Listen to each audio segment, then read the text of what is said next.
देखिए कि अब दिन तो दिन वो रात भी अलसाई दे गया, अब दिन तो दिन वो रात भी अलसाई दे गया, एक बार फिर फरेब वो हरजाई दे गया, एक बार फिर फरेब वो हरजाई दे गया। और शेर देखिए आपके सबका ही काम एक है, ये सियासी दौर में सबका ही काम एक है, ये सियासी दौर में जो भी आया देश को महंगाई दे गया। सबका ही काम एक है, ये सियासी दौर में जो भी आया देश को महंगाई दे गया। और एक शेर इसका, हमको पता नहीं है वो है कौन है अमित, भक्ति का शेर है ये। हमको पता नहीं है वो कौन है अमित, जो झील जैसी आंखों की गहराई दे गया हमको। और मैं भूषण जी एक कविता सुना रहा हूं, कविता का शीर्षक है अपन तो गांव चलते हैं। आपको अच्छी लगेगी कविता। देखिए आपके आज के जमाने की कविता है, ये व्यंग है, हास्य भी है, व्यंग भी है। कि एक सांप ने दूसरे सांप से कहा, एक सांप ने दूसरे सांप से कहा, यार बहुत दिन से तूने कोई आदमी नहीं डसा। एक सांप ने दूसरे सांप से कहा, यार बहुत दिन से तूने कोई आदमी नहीं डसा, और फिर आज तो बहुत दिन में नजर आ रहे हो, क्या किसी आदमी को डसने जा रहे हो? और फिर आज तो बहुत दिन में नजर आ रहे हो, क्या किसी आदमी को डसने जा रहे हो? दूसरा सांप ये सुनकर गुस्से में आया, अपना फन उठाकर चीखा और चिल्लाया, बोला यार क्यों मेरे दिल को फिर से हिला रहा है? जहरीले आदमी को डसूं मुझे सिखा रहा है। जहरीले आदमी को डसूं मुझे सिखा रहा है, तुझे मालूम नहीं आदमी का खून अब रंगीला हो गया है, इसलिए तो आदमी अब हमसे ज्यादा जहरीला हो गया है। क्या बात है? इसलिए तो आदमी अब हमसे ज्यादा जहरीला हो गया है। अगर बेवजह किसी आदमी को मैंने डसा, पता चला आदमी की जगह में ही चल बसा। क्या बात है, बहुत बढ़िया बढ़िया। अगर बेवजह किसी आदमी को मैंने डसा, पता चला आदमी की जगह मैं ही चल बसा, तब बताओ मेरे परिवार का क्या होगा, मेरी छोटी सी दुनिया संसार का क्या होगा? क्योंकि मैं अपनी पत्नी से बेहद प्यार करता हूं, इसलिए जहरीले आदमी से बहुत डरता हूं। मेरी मानो तुम भी गांव वापस आ जाओ, अपने बूढ़े माँ बाप का कुछ तो हाथ बटाओ, अपन आराम से जिंदगी भर वहीं पर रहेंगे, दुख सुख अपने बूढ़े माँ बाप के साथ सहेंगे। वैसे यहाँ पर रहना बिल्कुल बेकार है, किसी के हाथ में चाकू है, किसी के हाथ में तलवार है। वैसे यहाँ पर रहना बिल्कुल बेकार है, किसी के हाथ में चाकू है, किसी के हाथ में तलवार है। यहाँ दूध के नाम पर भी मिलता है पानी। अब बताओ मेरे यार कैसे बिताए जिंदगानी। मैंने ये सोचकर आदमी को डसना वसना छोड़ दिया है, इसलिए अपना मन गांव की तरफ मोड़ दिया है। अब देखिए आदमी को सीमेंट और लोहे जैसा, यूरिया और चारे जैसा भारी सामान भी पच रहा है, इसलिए कहता हूं आदमी खुद आदमी को डस रहा है। इसलिए कहता हूं आदमी खुद आदमी को डस रहा है। हम सांपों को यूं ही बदनाम कर रखा है, सच मानिए आदमी की नस नस में जहर बसा है। वो इंसानों के रूप में सांप हैं, वो तो गिरगिटों के भी बाप हैं।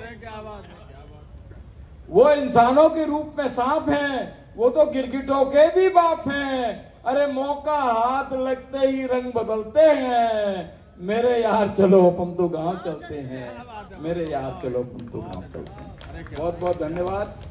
एक दो और सुनाइए, हास्य वाला है, कुछ हास्य का भी बोलिए। नहीं और काय का सुना रहा था मैं। दोस्तों एक दरअसल क्या, मैं ऐसे विषयों पर कविता लिखता हूं, हालांकि मैंने भूत पे भी एक कविता लिखी है। मैं तो भूत पलित ऐसी कविता है, लेकिन हाँ मैं एक डॉक्टरी की कविता सुनाता हूं आपको। मैं एक डॉक्टरी की कविता, शायद सबको अच्छी लगे। स्वागत। कि हमारे पड़ोसी ने हमें डरा दिया, अच्छा, हमारी खांसी को कोरोना बता दिया। हमारे मित्र ने हमें डरा दिया, हमारी खांसी को कोरोना बता दिया। फिर बोला भाई साहब तुम्हारी खांसी लग रही है भयंकर बीमारी, अगला शनिचर तुम पे हो सकता है भारी। अगला शनिचर तुम पे हो सकता है भारी। इतना सुनते ही हम डर गए, सीधे मुन्ना भाई MBBS के घर गए। हमें देखते ही डॉक्टर बोला कैसे आए हैं? हमने कहा डॉक्टर साहब आपके विज्ञापन पूरे मोहल्ले में छाए हैं, पूरे शहर में छाए हैं, इसलिए तुम्हारे पास आए हैं। डॉक्टर बोला आराम से बैठ जाइए, पहले फीस के 500 रुपए लाइए। आराम से बैठ जाइए, पहले फीस के 500 रुपए लाइए, मैं 500 रुपए में हाथ देखता हूं, उसके बाद दवाई के बारे में सोचता हूं।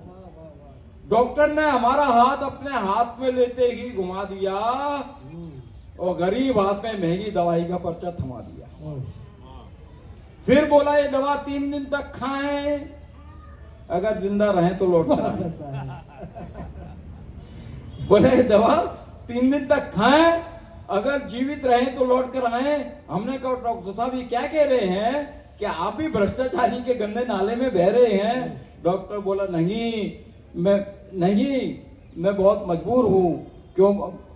मैंने कहा डॉक्टर साहब आप भी क्या भ्रष्टाचारी के नाले में बह रहे हैं? डॉक्टर बोला मैं मजबूर हूं, रात को पत्नी को हिसाब देता हूं इसलिए मजबूर हूं। तो डॉक्टर की मजबूरियां भाप गए। पत्नी पीड़ी सुन के हम भी कांप गए। हमने फिर डॉक्टर बोला कि शराब पीने से तुम्हारा लीवर भी जल गया है और अंदर से दिल थोड़ा सा हिल गया है, इसलिए ऑपरेशन करना पड़ेगा। नहीं सोच लो बेटा, समय से पहले मरना पड़ेगा। हमने कहा डॉक्टर साहब कितना खर्चा आया? डॉक्टर बोले पहले भर्ती हो जाओ, समझा दिया जाएगा। हम जेब खर्च से नहीं, हम ईश्वर अल्लाह दोनों को एक साथ नाप रहे थे। हमें जिंदगी का सफर अजीब लग रहा था, क्योंकि डॉक्टर हमसे भी ज्यादा गरीब दिख रहा था। उसकी गरीबी उसके चेहरे से साफ नजर आ रही थी, क्योंकि एक नर्स पिछले 3 दिन से अपने पेमेंट के लिए चक्कर लगा रही थी। इतना देखते ही हम डॉक्टर से भिड़ गए, इंसानियत के लिए डॉक्टर से लड़ गए। हमने कहा डॉक्टर साहब ये महज चौबारे कहाँ ले जाएंगे प्यारे? तुम्हारी आंख बंद होते ही घरे रह जाएंगे सारे। हमने कहा डॉक्टर साहब ये महल चौबारे कहाँ ले जाएंगे प्यारे? तुम्हारी सांस बंद होते ही धरे रह जाएंगे सारे। अरे बीमारी का मारा इंसान आपको समझता है दूसरा भगवान, इसलिए दिल से शैतानी दिमाग हटाइए, ऐशो आराम के लिए खूब कमाइए, मगर थोड़ी इंसानियत भी निभाओ। इंसान हो तो इंसानों के काम आओ, इंसान हो तो इंसानों के काम आओ। अगर इंसानों के दर्द बांटोगे तो फसल खुशियों की काटोगे, नहीं तो एक दिन तुम्हारी हाथ की लकीरें भी बदल जाएंगी, तब तुम्हारी जिंदगी में भी भयंकर बीमारी आएगी। तब तुम भी घर के किसी कोने में पड़े पड़े पछताओगे। तब बताओ अपने दर्द की दवा कहां से लाओगे? क्योंकि मैं तो हमेशा दर्द के साथ रहता हूं, इसलिए बिल्कुल साफ साफ कहता हूं, आप एक बार फिर से दूसरे भगवान हो जाइए। अरे पाप तो बहुत कमा लिए, अब थोड़ा पुण्य भी कमाइए। अगर अच्छी लगी हो तो ताली वाली बजा दो। अमित भाई एक डॉक्टर साहब के क्लिनिक के बाहर लिखा था ऑपरेशन होने को पहुंचते थे लोग, वहाँ पे बड़ा नाम सुना आपका। ऊपर जाने का रास्ता आदि मैं नहीं बताऊंगा, लेकिन एक यथार्थ की 2 पंक्तियां लिखी थी कि अगर खिलखिलाकर हंस लिए होते यारों के साथ, अगर खिलखिलाकर हंस लिए होते जो यारों के साथ, तो दिल खुलवाना नहीं पड़ता औजारों के साथ। क्या बात है, क्या बात है। तो दिल खुलवाना नहीं पड़ता औजारों के साथ, इसलिए ये हास्य का इतना बड़ा अनुष्ठान करते हैं भाई अमित चितवन। देश देश दुनिया दुनिया में प्रस्थान करते हैं। इनके लिए एक बार जोरदार तालियां अपने अंजुली तल से बजाइए और अमित भाई से कहिए कि अभी और महफिल सजाइए। दरअसल होता क्या है बताओ, हम लोग सफर करते हैं भूषण जी, आप तो बहुत सफर करते हैं, मैं भी करता हूँ साहब। एक बार मैं ग्वालियर से, अगर आप सोच लो यहाँ से अगर आप मुंबई सफर कर रहे हैं और रास्ते में अगर आप भिखारियों को भीख देते गए तो उधर से क्या स्थिति होगी आपकी? तो मैं भिखारियों को भीख नहीं देता हूँ भूषण साहब, मैं आपको सही बता रहा हूँ। एक बार मैं ग्वालियर के प्लेटफॉर्म पर उतरा साहब, एक भिखारी मेरे पास आया, कहने लगा बाबूजी कुछ दे दो जी। मैं देता तो हूं नहीं, बहुत मेरे पीछे पड़ गया, बाबूजी कुछ दे दो, भूखा हूँ, परेशान हूँ। तो साहब मेरी जेब में 1-1 रुपए के बहुत सारे सिक्के रखे थे। अच्छा। मैंने कहा घर ले जाके क्या करूँ, इसी को दे दो। मैंने वो सिक्के निकाले, उस भिखारी को दे दिए। भिखारी ने नीचे से ऊपर तक मुझे देखा, कहने लगा बाबूजी पंजाब में से आ रहे हो? मैंने कहा आ तो रहा हूं यार। मुंबई से आ रहे हो? मैंने कहा आ तो रहा हूं यार। कहने लगा बाबूजी पैसे अपने पास ले लो, वापस ले लो। मैंने कहा रख ले तेरे काम आएंगे। मैं सही बता रहा हूँ, मुसर जी तपाक से बोला, बाबूजी अपने खानदान वालों से नहीं लेता हूँ। क्या बात है। हाँ कुछ उसूल है। तो मैंने कहा तुम ये जानते नहीं हो, ग्वालियर का एक तबला हाथ और बैंक का कवि हूँ, मुझे पूरा शहर जानता, तू नहीं जानता है? कहने लगा बाबूजी आज तक नहीं जानता था। मगर आज जान गए। मैंने क्या जान गया है कि बाबूजी मैं इस प्लेटफॉर्म पे भीख मांग रहा हूँ और आप भीख मांगने के लिए इतनी दूर जाते हैं। ये हम कवियों की समस्या है मिश्रा जी, मैं सही बता रहा हूँ आपको। तो ये समस्या होती है साहब हम लोगों के साथ। अब ये डॉक्टर साहब की बात कर रहे थे, मैं बताऊं आपको, मेरे पैर में फ्रैक्चर हो गया था, मैं डॉक्टर के पास गया, मेरे जान पहचान के डॉक्टर थे। तो क्या हुआ कि मैं एडमिट हो गया साहब। मैं एडमिट के बाद क्या होता है कि नंबर रखते हैं ऑपरेशन के लिए जी। तो क्या था कि वो हम 3-4 लोग थे ऑपरेशन के लिए, संडे के दिन ऑपरेशन करते डॉक्टर साहब। तो साहब वो ले गए, सब स्ट्रेचर पे ले गए, चारों को लाइन से लिटा दिया। अब डॉक्टर साहब आए वहां से, तो उन्होंने कि अब वो अंदर पहला नंबर था मेरा, मैं अंदर गया ऑपरेशन थिएटर में। तो डॉक्टर साहब ने मुझसे पूछा कि क्यों भाई तुम्हारा पहले ही नंबर आ गया, क्या बात है? मैंने यहाँ डॉक्टर साहब पहले ही नंबर है, तो तुम्हें परेशानी तो नहीं हो रही? मैं डॉक्टर साहब मेरे को लग तो रही, कपकपी तो लग रही है। तो अच्छा, मैं कह रहे कोई बात नहीं, सब ठीक हो जाएगा। इतने में एक नर्स आ गई साहब हार लेके जी। तो मैंने कहा डॉक्टर साहब ये क्या चक्कर है, ये नर्स हार क्यों लेके आई है? कहने लगा यार देख तेरा पहला ऑपरेशन नंबर है और मेरा भी पहला ऑपरेशन, अगर सफल हो गया तो मेरे ऊपर, मेरे गले में जाएगी, तेरे ऊपर तो पड़ नहीं है। बहुत बढ़िया। हम लोगों के साथ होता है। तो मैं चाहता हूं कि आप लोग, बहुत समय हो जाएगा, तो मैं चाहता हूं कि हमारे बीच ओझा जी हैं। एक वो सुना दीजिए ना, वो गधा वाला क्या था? है? अरे गधा वाला क्या था? वो था कि गुण आ गए वो वाला। अच्छा, हाँ, वो दोहे की बात कर रहे हैं। जी। मैं साहब दोहे भी कभी कभी लिखता हूँ। देखिए आप कितना बढ़िया दोहा हो गया ये आजकल की राजनीति पे जी, कि राजनीति में आ गए, राजनीति में आ गए उच्च कोटि के नीच। हाँ जी। राजनीति में आ गए उच्च कोटि के नीच, मैंने आंखें मीच ली, तू मत आंखें मीच। राजनीति में आ गए उच्च कोटि के नीच। अब आपने गधे की बात करी है तो मैं आपको सुनाता हूं आपको। देखिए आप कि हमने पूछा नेताजी आप उद्घाटन में फीता ही क्यों काटते हैं? जी। हमने पूछा नेताजी आप उद्घाटन में फीता ही क्यों काटते हैं? नेताजी तपाक से बोले भोली जनता की जेब काटने का तरीका अपने मित्रों में बांटते हैं, इसलिए फीता। कभी कभी तो साहब बड़ी अच्छी कविता होती है कि हमने पूछा नेताजी आप में और गधे में क्या कोई फर्क है? अच्छा। हमने पूछा नेताजी आप में और गधे में क्या कोई फर्क है? नेताजी चुपके से बोले नहीं, वो अकेले में चीखता है, हम भीड़ में चले। वाह वाह वाह वाह। कभी कभी तो भूषण साहब बड़ी अच्छी कविता बन जाती है साहब, मैं आपको सही बता रहा हूँ। नेताओं पे मैं इसलिए नहीं लिखता हूँ क्योंकि नेता लोग बुलाते हैं फिर बोलते हैं तो हमारी ऐसी तेजी करते हो, इसलिए मैं नहीं सुनाता हूँ।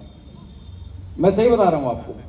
तो कभी कभी छोटी छोटी, देखिए आप, मैंने एक भूषण साहब कविता लिखी, छोटी छोटी सुनाता हूँ आपको कि जब तक हम ईमानदार रहे जमाने भर के कर्जदार रहे। हाँ। जब तलक हम ईमानदार रहे जमाने भर के कर्जदार रहे, और अब जब हम बेईमान हो गए हैं जमाना कर्जदार हो गया। क्या बात है। मित्र बोला यार सही में अब तू समझदार हो गया। वाह वाह वाह। तो ताली वाली बजा दो जरा एक बार, लगना चाहिए। क्योंकि दोस्तों लोग टेंशन के मकान खोलकर बैठे हैं। आजकल इस कदर टेंशन है, आदमी नींद में भी टेंशन है। लोग टेंशन के मकान खोलकर बैठे हैं, कुछ नफरतों के कान खोलकर बैठे हैं। हम देते हैं लोगों को तंदुरुस्ती के टॉनिक, वाह इसलिए हास्य की दुकान खोल वाह कर वाह बैठे। वाह वाह जिंदाबाद वाह क्योंकि पल दो पल की जिंदगी हंसना हंसाना चाहिए, हाँ कांटों के साथ रह के भी मुस्कुराना चाहिए। चाहिए वाह वाह वाह वाह पल दो पल की जिंदगी हंसना हंसाना चाहिए, कांटों के साथ रह के भी मुस्कुराना चाहिए। हंसना तो सेहत के लिए च्यवनप्राश है, हाँ। इसलिए दोस्तों ताली बजाना चाहिए, चाहिए क्योंकि गमों से भी रिश्ता निभाना पड़ता है। हाँ गमों से भी रिश्ता निभाना पड़ता है, जमाने से कुछ तो छुपाना पड़ता है। तन्हाई में हम भी रो लेते हैं, मगर हाँ। वो अपनों की महफिल तो हंसाना पड़ता बताना पड़ता है वाह वाह है। कि जिंदगी हंसने हंसाने के लिए है, बहुत जरूरी भी है। कभी कभी तो कुछ कविताएं बन जाती हैं साहब। जी मैं आपको सही बता रहा हूँ, यहाँ बच्चे बैठे हैं, जवान बैठे हैं और बुजुर्ग भी बैठे हुए हैं। तब मैं एक आपको छोटी सी बेन कविता सुना। स्वागत स्वागत है जी इरशाद ये तो मेरी बताइए। मिश्रा जी। अच्छा देखिए, मेरी कविता है बचपन जवानी बुढ़ापा। वाह कि बचपन में रोने पर, मम्मी के कहने पर रो मत, पापा सूरे जाग जाएंगे। हाँ बचपन में रोने पर, मम्मी के कहने पर रो मत, पापा सो रहे हैं जाग जाएंगे, खामा खा मुझ पे नाराज हो जाएंगे। जी तब लगा शायद रोना मना है, हाँ तब लगा शायद रोना मना है। और जवानी में किसी हसीना को देखकर हंसने पर, पत्नी के कहने पर तुम्हें शर्म नहीं आती अब भी हंसते हो? अरे अब तो हंसते हुए भी अच्छे नहीं लगते। ओह और जवानी में किसी हसीना को देखकर हंसने पर, पत्नी के कहने पर तुम्हें शर्म नहीं आती अब भी हंसते हो? अरे अब तो हंसते हुए भी अच्छे नहीं लगते हो। तब लगा अब तो हंसना भी मना है। ओह और बुढ़ापे में खांसने पर, जवान बेटे के डांटने पर, हाँ और बुढ़ापे में खांसने पर, जवान बेटे के डांटने पर, रात भर रामकली मुझे सताती है। पिताजी आप खांसा ना कर रहे, हमें नींद नहीं आती। वाह और बुढ़ापे में खांसने पर, जवान बेटे के डांटने पर, रात भर रामकली मुझे सताती है। पिताजी आप खांसा ना कर रहे, हमें नींद नहीं आती है। तब लगा अब तो खांसना भी मना है, ओह तब लगा अब तो खांसना भी मना है। इसलिए मैं तन्हाई में बैठकर अपने सर पे दोनों हाथ रखकर जितना मन करता है हंस लेता वाह, वाह, वाह, हूँ, वाह। जितना मन करता है रो लेता हूँ। अब मुझे बचपन जवानी बुढ़ापा कुछ भी दिखाई नहीं देता, बस दिखाई देती है गरीबी में आटा गिला करती ढेर सारी महंगाई, वाह न जाने कहां से आई। वाह अमित भाई वाह अमित भाई तो दोस्तों आखिरी में मैं चाहता हूं कि एक व्यंग गजल के 2-3 शेर सुना के बैठा हूं। मैं बहुत समय ले लिया। मैं ओझा साहब सही बता रहा हूं, मैं 1.5-2 घंटे तक कविता पढ़ सकता हूं अरे मुसलसल आपको वो, जान- लेकिन मैं नहीं चाहता, क्योंकि श्रोता हमारे बैठे हुए थे जो आगे सुनने वाले, उनको मैं, आप लोगों ने कुछ मित्रों ने शायद देखी भी होगी, वाह भाई वाह में मैंने एक शैलेंद्र लोढ़ा जी के साथ एक दो एपिसोड किए थे, उसमें वाह। से एक गजल के 2-3 शेर। अमित भाई जितने यहाँ पधारे हैं उनसे कहीं ज्यादा इसीलिए पधार रहे हैं कि अमित भाई मंच पर हैं। और मित्रों किसी ने कहा, बहुत सच कहा, कि हंसते हुए कटे ये जिंदगी तो अच्छा है। हाँ अमित भाई, प्रदीप द्वय जी, आतिश भाई और उपस्थित सभी सामाइन, कि हंसते हुए कटे ये जिंदगी तो अच्छा है। आंसुओं में गम नहीं बहा करते और दुख के बादल छटेंगे तो खुशी आएगी। सुख दुख संग नहीं रहा करते, इसलिए ये ठहाकों की महफिल है, ये धमाकों की महफिल है, यहाँ पे सब जिंदा दिल है। आइए अमित भाई और छा जाइए। ये जानकर खुशी हुई मेहमान तो गया। ये जानकर खुशी हुई मेहमान तो गया, अफसोस ये है मेरा भी सामान सामान तो तो गया। गया। वाह वाह वाह वाह वाह।